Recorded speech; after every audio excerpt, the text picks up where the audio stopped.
Hey, welcome to another episode of the Not Scrum Done podcast. I'm your co-host, Andriana Marshall, and that's my amazing co-host. Grand Scrum Master Scott, greetings. Today we're going to be talking about what does it take to be a product owner and go through the 5 questions that you should ask yourself if you're looking to transition into a product owner. Now, if you're also wondering the same thing about being a Scrum Master, we've already done a previous video on that and it is linked in the description. You could check that out.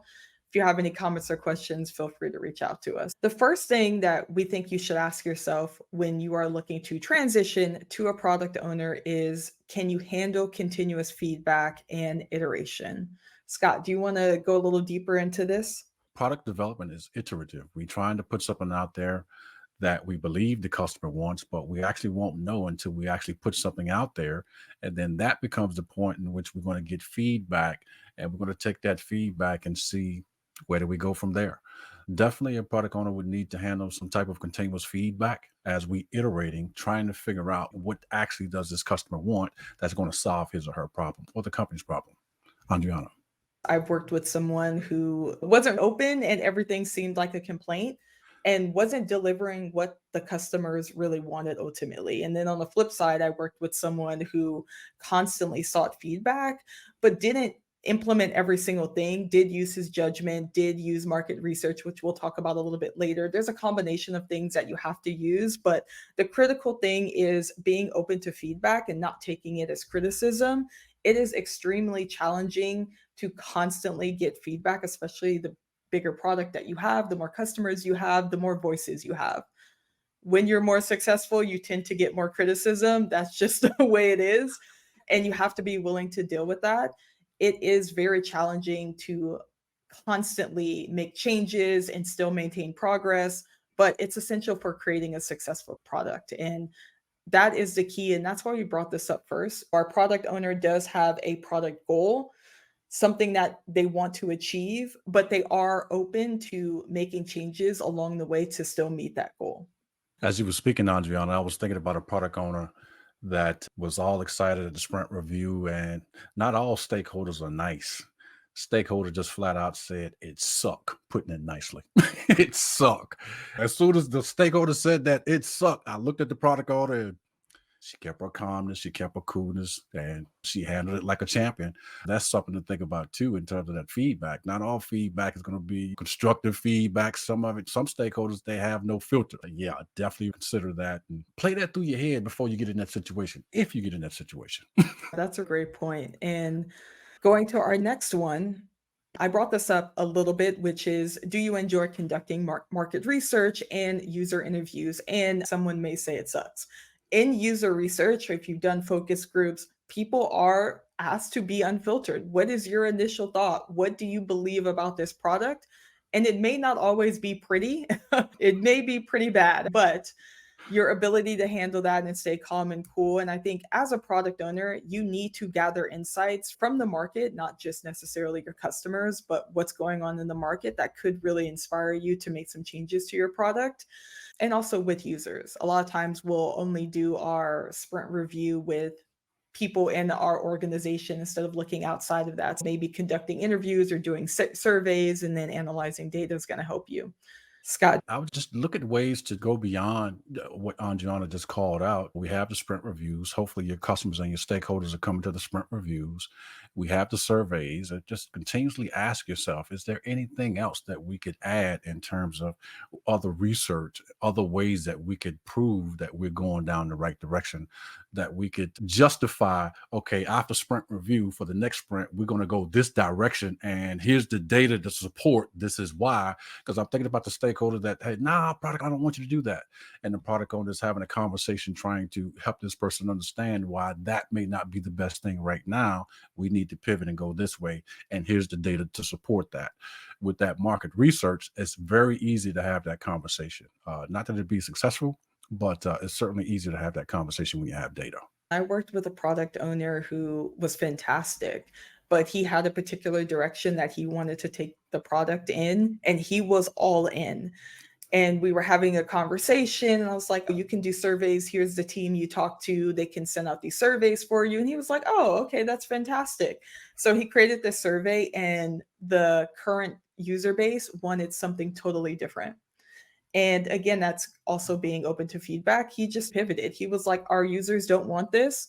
That's fine. That's was his expertise. That's what he wanted. But he made a shift and started focusing more and doing more research on what the users wanted to improve the products. That's why this is really important. And these two tie in together very well, being receptive to feedback, being able to pivot, doing market research, which takes a considerable amount of time for a product owner. And I think this one is not really talked about as much.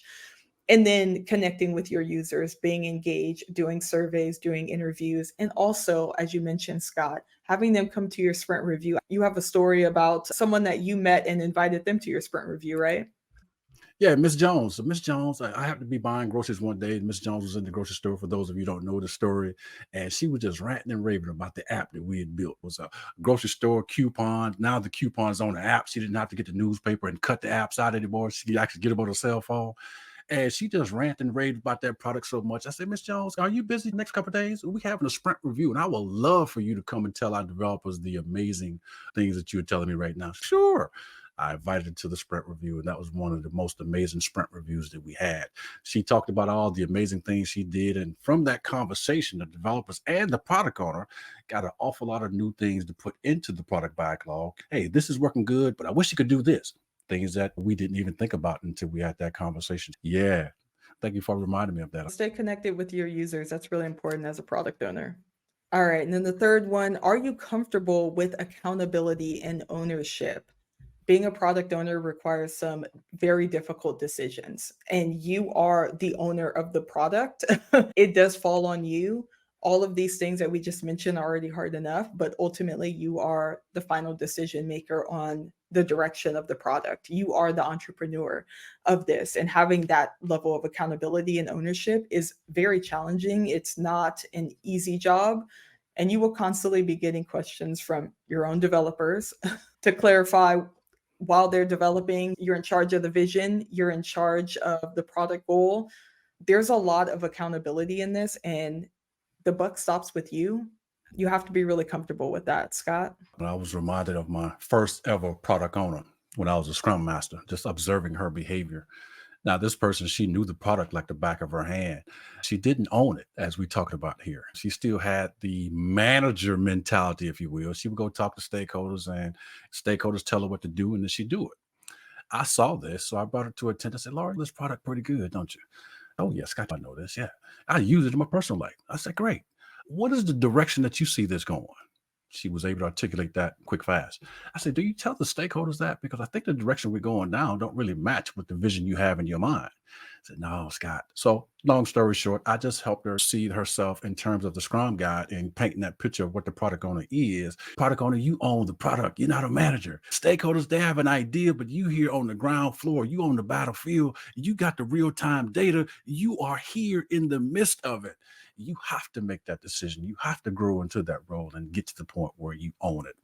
And after a few months, she actually got there and took her career and took her leadership to a whole nother level because she had all the other characteristics and attributes. The team loved her. She was stern with the team. I'm like, okay, how about we transfer that? Let's use some of that sternness with the stakeholders, negotiate things of that nature. When you mention leadership, that's something we don't always talk about with the product owner. We talk about them owning the product, but the people that you work with are looking to you as a leader.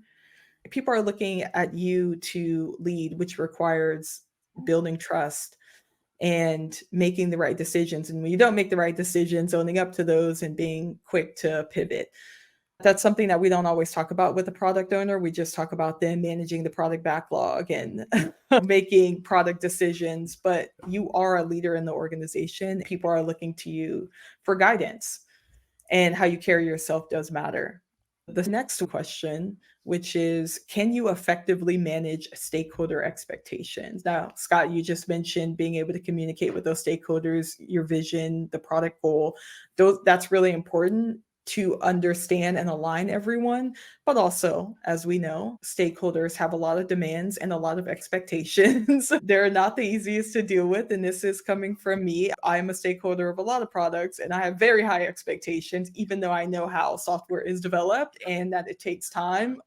I get a little upset at how slow things are. So, Scott, do you want to kick us off with this one? That kind of leads into what I was talking about before with this product owner and helping her to really just manage those expectations from the standpoint of they have an idea. The best example I can give you, still going back to my first experience in Scrum, Amazon had just bought out a grocery store chain. I'm working for a grocery store chain now, and we have to figure out how can we deliver groceries to people's doorsteps. We're way behind the ball. Long story short, the stakeholders wanted us to build a brand new website and they wanted us to have this done in 6 months. Ain't no way in the world we're going to have that done in 6 months. The current website we had right now, all you can do is just go look at a product. You couldn't put in a cart, you couldn't buy it. One of the developers had a great idea, introduced it to the product owner, knocked it down because the product owner was going to what the stakeholder said. And then we all jumped in and collaborated about it. This project's not going to be done in 6 months by the deadline if we don't do this. That was the moment she really took that product ownership. She really owned it. She said, okay, you're right. We got to do this because based upon what they want to do, after she understood the holistic view of what we're trying to do, oh yeah, it's probably going to take 2 years to get this done. She said, yeah, no, we got to get this done now. The only way we could do it was to use Instacart. And we was able to get the project done within 6 months by using Instacart to the customer. It looks and feels just like we had a website. It looked and feel like that was the grocery store employees, but it wasn't. Those were contractors that was actually there. That was the way that we was able to get that product delivered on time. She went against the stakeholders. At first, they was mad, but Adriana, in the end, they was happy because we did meet the deadline, and they even exceeded their expectations in shorter time by doing the workaround that I just spoke of. All great points. Again, if you want to be a product owner, it's going to be really important to navigate conflicting interests and maintaining positive relationships with stakeholders, even though it can be challenging, but it is crucial for progress. The final question is, are you proficient in analyzing data to drive decisions? Now, with all these questions, it doesn't mean you're a 5 out of 5 on all of these. You're going to have some growth areas. And I will say, one of the best product owners that I've seen, he was really good at analyzing data. And this isn't to discourage people, but his insights were really good. When you can understand the data well enough to gather insights and make improvements based off that, it's critical for the success of your product. And then maybe that requires more user stories or more market research or connecting with your customers, more surveys, something along those lines to get more data. But I've noticed that some people, they have a hard time starting with this and it takes a bit of time. Now, there are plenty of free courses and free materials to help you analyze data. If you're like, oh, this area I'm weak at, you can still be a product owner. It's just an area that you'll have to grow at. Scott, do you have anything to add to this? I think this is, to your point, definitely key because that data could show you things that could even save your team some time and make the customer experience even better. The story I have for that is when I was at Fidelity on the insurance side, we building new products and features from basically January to September. After September, we're doing what is called annual enrollment. A lot of other companies across the world, they doing annual enrollment, and Fidelity has the biggest platform that most Fortune 500 companies use. Now, what the product owner did during this time is he looked at the call center and all the calls that was coming in, and he saw a pattern that most of the calls that came into the call center came from somebody asking for a duplicate insurance card. And that took up an awful lot of time.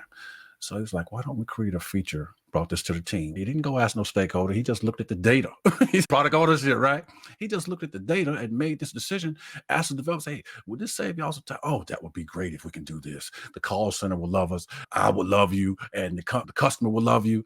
Yes, we definitely need to do this. And we went ahead and implemented that without even letting the stakeholders know until after the fact. It was pretty much halfway done before they found out. And he didn't know what kind of backlash he was going to get. He didn't get in it. He got praised. He got promoted. And we lost our awesome product owner as a result of it. So it was like, you planned that, didn't you? You figured that would promote you and get you out of here. He said, no, I didn't know that, but I'm glad it happened. I was like, I'm happy. We was all happy for him. Yeah. And that just shows data driven decision making is vital for a product owner and career growth as well. You'll need to be able to analyze metrics, user feedback, and market trends to make informed choices about product features and ordering the product backlog. Interpreting data accurately and making strategic decisions based on your analysis is very complex, but it does ensure the product remains competitive and user focused. We just went over 5 questions to ask yourself if you're looking to transition to becoming a product owner. We hope this helps you understand what are some of the gaps in these questions, but also not discourage you, because you can still get a product owner role and need to improve on certain things. We all have our growth areas. If you need anything, feel free to reach out. You can join our mailing list where we send exclusives to our subscribers. You can leave a comment. We'll comment back to you. If you have any questions, you can leave them in the comments as well. If you made it to the end of this video, that means you have an attention span greater than a goldfish. Be legendary, everyone, but not Scrum down. See you in the next episode.